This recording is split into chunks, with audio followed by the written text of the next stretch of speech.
नमस्कार, मैं मसूद एटा से और आज हमारे मोटिवेशनल चैनल पर एटा के प्रख्यात समाज सेवी श्री अमित चौहान जी हैं, जो संस्कार मानव सेवा समिति एक संस्था चलाते हैं, जिसका काम लावारिस लाशों का अंतिम संस्कार कराना है मुख्य रूप से, और अन्य भी काम करती है।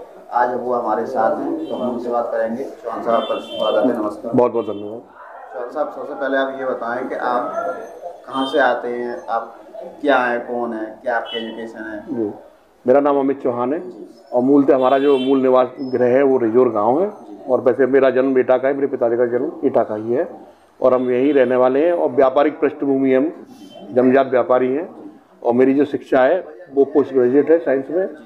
उसके बाद ये इसके अलावा मैं समाज सेवा का कार्य करता हूँ, जो संस्कार मानव सेवा समिति है उसका मैं अध्यक्ष हूँ।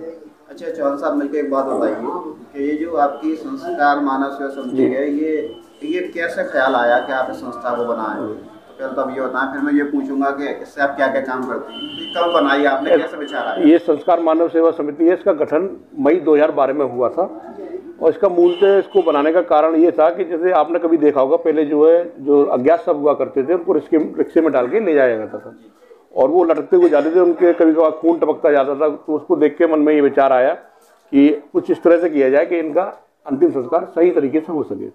जब जानकारी पता की तो पता लगता था इन शवों को टायरों से जलाया जाता था, थोड़ी सी लकड़ी डाल के उसमें टायर लगा के उसको बॉडी को जला देते थे। तो इसके बारे में 2012 में मन में विचार आया कि यार सब कुछ हो रहा है तो मानव शरीर के साथ ये अन्याय क्यों अंत में।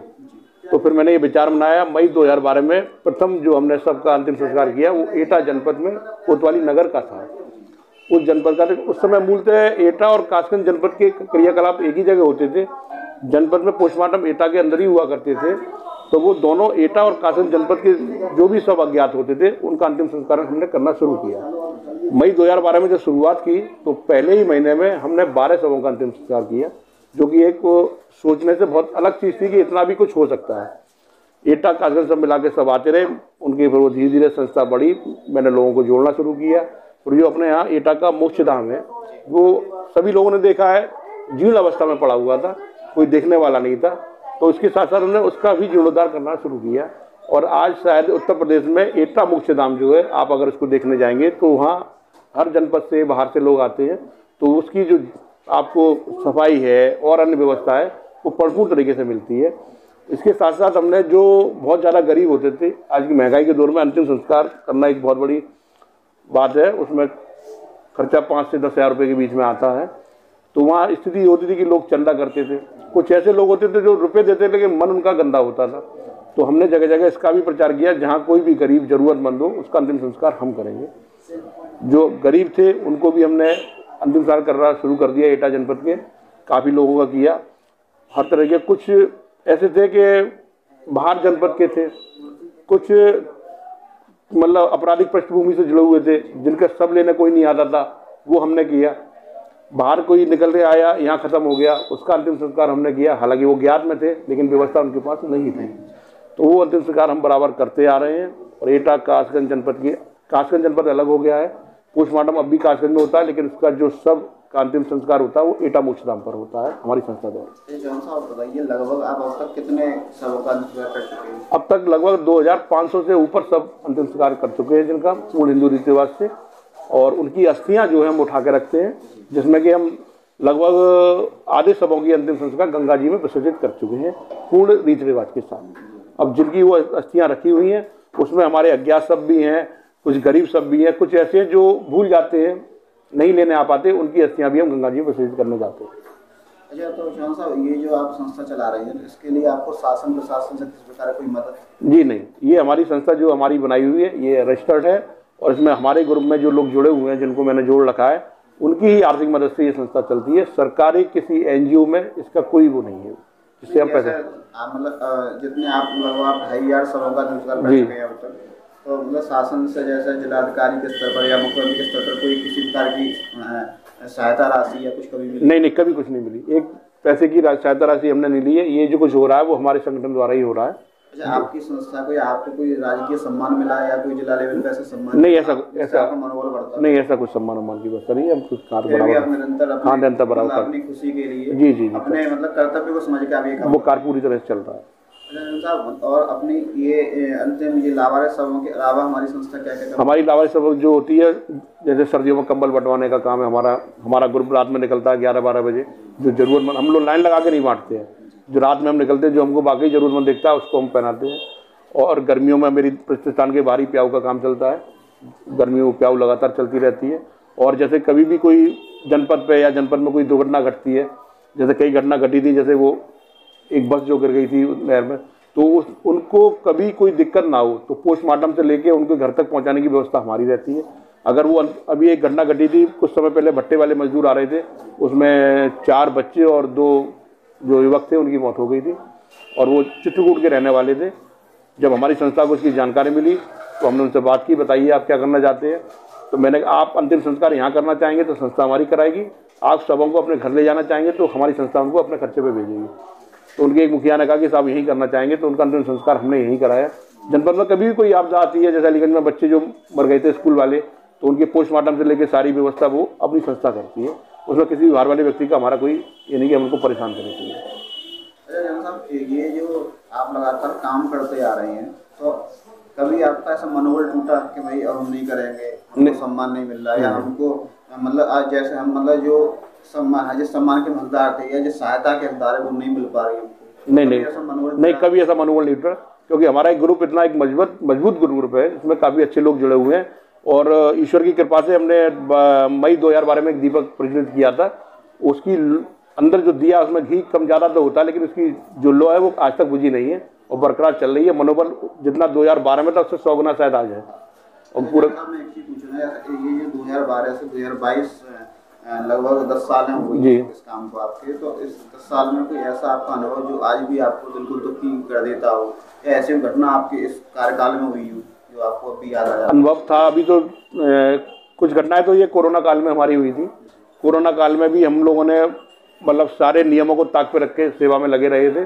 जो यात्री बाहर से आ रहे थे उनके खाने पीने की कोई समुचित व्यवस्था नहीं थी, तो सुबह 4 बजे जाके हमने कई दिन वहाँ पे चाय, दर्द की दवा और ब्रेड और बिस्कुट बांटे थे, जिससे लोगों को बहुत राहत मिली। क्योंकि बस स्टैंड वगैरह पे, पाठक होटल चौराहे पे परिवार, क्योंकि पूरा रश वहीं आता था, वहीं उतरता था पैदल आने वालों को। उसमें भी हमारी संस्था का बड़ा सहयोग रहा। और एक घटना भी कुछ दिनों पहले की है, अपनी एक महिला का शव मिला था, तो उसको पहले चाकू से गोदा गया था, उसके बाद तेजाब डाला गया था, तो गले से उसकी हत्या की गई थी। जब पोस्टमार्टम रिपोर्ट हुई तो पता लगा उस महिला के गर्भ में 9 महीने का बेटा था। उस बेटे का वजन 3 किलो था। तो एक साथ वो 2 हत्याएं हुई। उसका कारण चाहे कुछ भी रहा हो, लेकिन वो हत्या मनोबल रहा। एक ढोलना थाने की घटना थी, उसमें एक महिला जो है बच्चे को लेके जा रही थी, गाड़ी वाले ने टकराया, उसकी मृत्यु हो गई। बच्चा सेफ बच गया, कूड़े के ढेर पे गिरा। उस बच्चे को वहीं के गांव के लोगों ने गोद ले लिया, बच्चा वहाँ पल रहा है। और मतलब जितने भी होते हैं, कोई भी ना कोई दुर्घटना होती है वो एक नया रूप देके जाती है। जैसे कल हमने एक सब लगाया है, वो भी बेचारे नहर में मिले हैं, बुजुर्ग हैं, और कई नवजात बच्चों के सब हमको मिलते हैं। एटा कोतवाली है, अलीगंज कोतवाली है, तो बड़ा मार्मिक दृश्य होता है। एक एटा नगर कोतवाली की बेटी मिली थी, बहुत सुंदर थी, और उसके बीगो भी लगी हुई थी बेचारी का, उसका इलाज हुआ होगा, उसके बाद उसको फेंक दिया गया। नवजात थी वो, मुश्किल से 10 जन्म के बाद 10 या 12 दिन की रही होगी, क्योंकि पोस्टमार्टम रिपोर्ट में क्लियर हो जाता है बच्चे का जन्म हुआ था तब वो जीवित था या मरा हुआ था। वो जीवित ही बच्चे थे। और अभी आज ही मेरे पास खबर आई है कि अलीगंज थाने में एक नवजात बच्चा और मिला, उसका भी अंतिम संस्कार हमको कराना है। इस प्रक्रिया में 72 घंटे होते हैं। ये नियम है सरकार का कि 72 घंटे बाद ही किसी अज्ञात शव का अंतिम संस्कार किया जाए, तो वो 72 घंटे बाद आएगा। कल मैंने अमापुर थाने की बॉडी लगाई है, आज जीआरपी कासन की बॉडी लगाई है। मानसिक रूप से कोई विचक था, उसकी मृत्यु हो गई, उसका अंतिम संस्कार हमने कराया। जिला प्रशासन द्वारा कभी आपको नॉमिनेट किया गया पद्मश्री के लिए, पद्म भूषण के लिए, नहीं, ऐसे पद्म पुरस्कार के लिए? अभी अच्छे काम कर रहे हैं। अभी ऐसी कोई प्रक्रिया नहीं है। कभी किसी अधिकारी ने कोई रुचि दिखाई आपको आगे सम्मान दिलाने की? नहीं, ऐसा कोई नहीं दिखाई। आपने कोई प्रयास नहीं किया? प्रयास की आवश्यकता नहीं, हम तो अपना काम निरंतर कर रहे हैं जो हमको करना। आप नहीं चाहते कि आपकी बात जी ज्यादा तक लोगों तक पहुंचे, जैसे आप जैसे और भी हमें चौहान पैदा हों, खड़े हों? नहीं, अब जैसे संस्था हमारी काम कर रही है तो सोशल मीडिया के माध्यम से उसका प्रचार प्रसार बहुत होता है। और आजकल स्थिति है कि आप कुछ नहीं है, सोशल मीडिया के माध्यम से बोल रही है, लोगों का बहुत तक जानकारी पहुंच गई है, संस्था ही हमारी काम कर रही है। क्योंकि मोक्षधाम हमारी देखरेख में है, वहाँ की देखरेख में जो और भी सब आते हैं, तो उनके पारिवारिक बंधु जो होते हैं जनपद के बाहर के होते हैं और प्रदेश के बाहर के होते हैं, तो वो जब वो देखते हैं यहाँ की व्यवस्था साफ सफाई को लेकर, फिर वो जानकारी करते हैं, तो उनको लगता है कि वाकई ये कार्य हमको करना चाहिए। मोक्षधाम पे जैसे हमारे परिवार में शुद्धिकरण की व्यवस्था होती है हिंदू धर्म में, तो बालाल करने की व्यवस्था कहीं नहीं है, तो लोग भटकते हैं। और मेरा मानना है कि जो सुविधा जन जन तक पहुँचे, गरीब तक पहुँचे, वो सुविधा होती है। तो उसके लिए हमने वहाँ 1200 फुट की जगह अपनी संस्था के नाम पर खरीदी है, उसमें शुद्धिकरण भवन का निर्माण हमने कराया है। अब आदमी स्वेच्छा से जा सकता है, वहाँ महिला पुरुष जो भी शुद्धिकरण का हिंदू रीति रिवाज से होता है वो कार्य वहाँ संपन्न होता है। ठीक है चरण साहब, आपने बहुत अच्छी जानकारी दी और हमको इस बात पर गर्व है कि आप जैसे लोग आगे संस्था हमारे बहुत शहर में है। चरण साहब, एक आखिरी सवाल, कोई आप एक ऐसा संदेश देना चाहते हैं समाज को, युवाओं को, कि वो भी आपकी तरह अच्छे कामों में जुटें, और जो वो गलत सोबत में है या गलत विचारधारा लेकर घूम रहे हैं जीवन में, और वो आपकी तरह हों और आपके मार्गदर्शन को प्राप्त करें, तो ऐसी कोई संदेश? मेरा केवल अपना मानना है, किसी भी कार्य में बुराई आपको ढेरों मिल जाएगी ढूंढने को, उस बुराई को मत देखिए, उस बुराई को दूर करने के लिए अपनी पहल को शुरू कीजिए। जब मैंने 2012 में ये संस्था शुरू की थी तो मैं स्वयं अकेला था, एक हफ्ते के अंदर उसमें 4 लोग जुड़े, वो धीरे करके आज 40-50 लोगों का ग्रुप हमारा बना हुआ है और संस्था निरंतर काम कर रही है। केवल किसी कार्य करने के लिए केवल आपको बीड़ा उठाना है और अच्छा आप काम करने जाएंगे तो ईश्वर आपके साथ होता है और वो आपके काम को पूरी तरह निर्मित कराएगा। अब ये 2500 सबों को लगाना एक छोटी बात नहीं थी, एक बहुत बड़ी बात थी और निरंतर इसको हम काम करते चले आ रहे हैं। कोरोना काल में रात में 2-2 ढाई बजे फ़ोन लगा के हमने अंतिम संस्कार कराए हैं। परिवार वाला नहीं था, हमने वो व्यवस्था वहाँ कराई है और किसी भी तरह की उस समय भी हमने कोई कमी महसूस नहीं होने दी। वहाँ पर हमारा 10 सबों का अंतिम संस्कार की सामग्री हर समय रखी रहती है, जिससे किसी की भी कोई दिक्कत हो उसको दूर किया जा सके।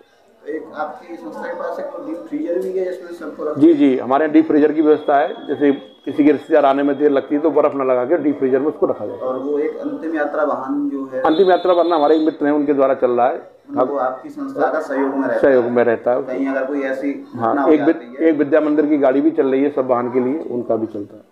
मतलब आप सब लोग मिलकर अब ऐसा तो पूर्ण रूप से आप इस काम कर रहे हैं, सहयोग में आती रहती है, उनका जनपद में सहयोग रहता है आने जाने के लिए।